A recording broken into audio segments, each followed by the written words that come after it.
Привет, это Salesmania. Узнай что-то новое, подпишись, расшарь и лайкни. Не жлобся на подписке. И не держи информацию в себе, как делаю я со всеми делюсь. Часто на собеседование приходят люди, у которых знания в Excel 0. И часто на собеседовании работодатель может дать вам тест по навыкам работы в Excel или в сводных таблицах. Так вот, сводная таблица — это базис, на котором зиждется вся компетенция людей, которые занимаются продажами, либо вообще занимаются бизнесом. К сожалению, в наших учебных заведениях, то берем либо торговые колледжи, либо всякого рода там государственные или частные учебные заведения, очень редко, где я вижу достаточно высокий уровень или вообще наличие такой дисциплины, как владение Excel. К сожалению, это так, и это очень жалко. Сейчас в этом видео я вам покажу самые первые азы, которые должен знать супервайзер, территориальный менеджер, торговый представитель или старший торговый представитель, чтобы хоть как-то можно было делать некие отчеты, выводить тот либо иной анализ с ваших продаж. Очень часто работодатель может давать задания, чтобы этот анализ, бриф, обзор сделать. Они вам могут дать Excel-табличку и сказать: сделай тот либо иной анализ. И в зависимости от того, как вы выйдете из этого положения, будут судить о вашем найме или судить о ваших компетенциях, нужный вы человек для этой компании, либо не нужный. Поэтому посмотрите, однозначно для вас будет это полезно, особенно кто не в теме вообще сводных таблиц и элементарных вопросов Excel. Поехали! Сводные таблицы — это незаменимый инструмент, и они должны быть всегда в оперативном навыке у торгового персонала, у супервайзера, у территориального менеджера, я уже не говорю у более высоких рангов в продажах. Вот, к примеру, я вам сейчас покажу, как с ними работать. Первое, что когда вы выкачиваете данные из 1С, из другой учетной программы, важно, чтобы в Excel любой параметр был занесен в отдельную колонку и не было пустых строк. Это одно из основных правил сводных таблиц. Теперь из этой информации вы видите, что номер торговой точки. Каждая торговая точка имеет уникальный свой номер. Название магазина. Магазины тоже могут иметь различные названия. Безусловно, адрес тоже. У каждого магазина свой адрес. Номер клиента. Вот здесь вы видите, что у номера клиента одинаковый. Почему? Потому что вот этому одному юридическому лицу с этим номером принадлежат различные магазины, несколько магазинов. Это сеть. Сеть может иметь название, допустим, пятерочка.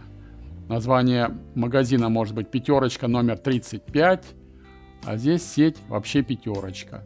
В каком регионе этот магазин находится и какой торговый представитель отвечает и грузит этот магазин.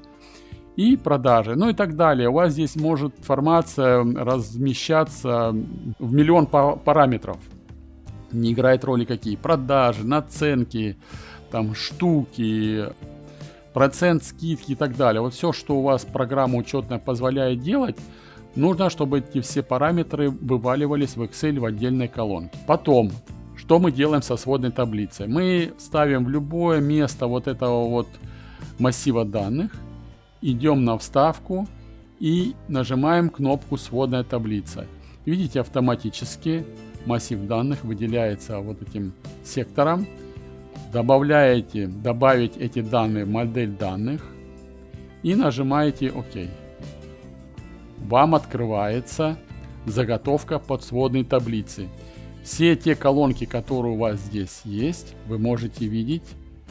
Вот тут они перечислены. Будете добавлять здесь еще какие-то параметры. Они здесь у вас в полях сводной таблицы будут добавляться. Вот это как Лего, элемент создания отчета, как конструктор. Размещая эти данные в эти поля, вы можете формировать в этом месте нужные для вас данные. Допустим, вы хотите просмотреть торгового представителя и его продажи. Вы тянете торгового представителя вот сюда И сейчас вы увидите всех торговых представителей, которые у вас находятся в листе сводных данных. Вот, видите? Все торговые представители. Теперь вам нужно знать, сколько каждый торговый представитель продал. Просто берете эти продажи, перетаскиваете в значения. Вот у вас, пожалуйста, сколько торговый представитель каждый продал штук, допустим. Или рублей, не играет роли. Чтобы посмотреть лидера, допустим, также вы можете правой мышкой поставить. Сортировка по убыванию. То есть сверху будет максимальный, внизу будет минимальный. Вот вы видите, что Валентина продала 1179, Алена всего лишь 44 штуки. Не забывайте проверять иногда правой мышкой параметры полей. Здесь вот сумма, видите, хорошо. Здесь есть еще число различных элементов. Вы можете посмотреть, сколько магазинов отгрузила Валентина, Жанна и так далее. Вы берете, зная, что номер торговой точки уникален, и он больше не повторяется, значит, когда мы перетащим этот параметр, номер торговой точки, вот сюда, здесь у вас появится количество магазинов, которые он отгрузил, но там нужно еще одну манипуляцию сделать, я сейчас покажу. Перетаскиваем торговую точку вот сюда. Видите, здесь получилось что? Потому что формат ячейки не соответствует уникальному значению. Для этого мы идем на параметр полей значений. И вот как раз внизу число различных элементов. Отмечаем и нажимаем. И вот мы видим, что Алена отгрузила 1 магазин, Антон 5 магазинов, Валентина 7 и так далее. Как проверить? Мы двойным кликом, если вот на эту ячейку установимся, нажимаем двойным кликом. Вот и посмотрите. 1, 2, 3, 4, 5. Вот 5 магазинов Антон и отгрузил. В каком месте? Ну, это для справки. Обычно для контроля. Удаляем этот лист. Он нам не нужен. Это я вам для проверки. Ирина вот тоже 2 магазина. Видите, 1, 2. Удаляем. Это я вам показываю для того, чтобы вы убедились, что вытягивает различный магазин. Соответственно, здесь мы можем знать фактические продажи и фактические продажи в сколько торговых объектов. Для торгового представителя и для развития количественной дистрибуции по распространению нашего продукта по территории это очень важно. Мы можем это отслеживать факт, и имея факт, мы можем ставить эти значения в план продаж по увеличению дистрибуции и по увеличению продаж в эти магазины. Следующий момент интересный сводной таблицы. Вам не обязательно переделывать вот эту таблицу, вы можете ее скопировать, поставить в необходимое для вас место и формировать другие данные, которые вас интересуют. Как это сделать?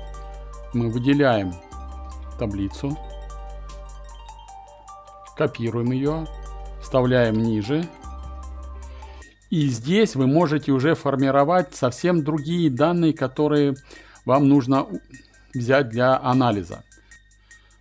Например, вы хотите знать, в какие торговые точки и сколько штук в каждую торговую точку отгрузил ваш торговый представитель.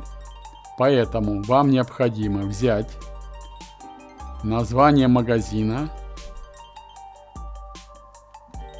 перетащить под торгового представителя. Видите, за каждым торговым представителем теперь есть закрепленный его магазин. Мы видим, сколько штук он туда продал. Номер торговой точки вам не нужен. И вот это поле вообще вам не нужно. Вы его можете выкинуть отсюда, убрать. Вы видите, верхняя табличка у вас как была, так и осталась. Плюс к этому, например, вам необходимо знать, какое юридическое лицо отгрузил тот либо иной торговый представитель. Также берете, подтягиваете вот сюда. Теперь у вас торговый представитель, за ним закреплен вот клиент, юридическое лицо. И магазины, которые принадлежат этому юридическому лицу, вам показывают, сколько штук было продано конкретно в каждый магазин. Здесь вы можете необходимую информацию оставить, либо, если она вам не интересна, вот этими управляющими кнопками раскрывающего списка сокращать сделать отчет более презентабельным. Вот.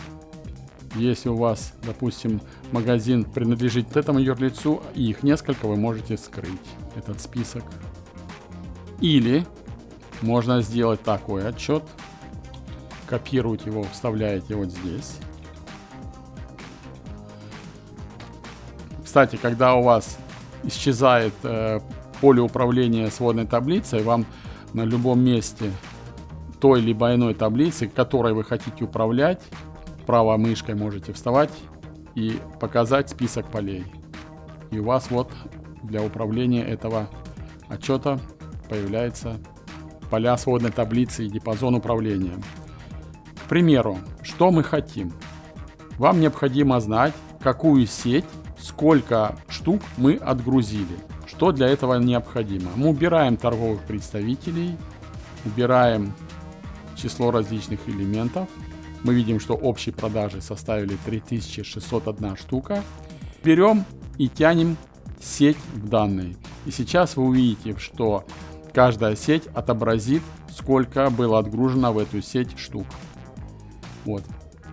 Сеть номер 1 была отгружена 325 штуками, а в традиционную розницу мы отгрузили 1155. Если мы хотим добавить конкретно в каждый магазин сколько чего ушло, то мы можем взять либо номер торговой точки, либо название магазина, либо адрес магазина. Как правило, берут адрес магазина, это адрес доставки. И мы сюда тоже подтянем. И вот здесь вы видите, что 3601 штука была отгружена на все вот эти вот адреса.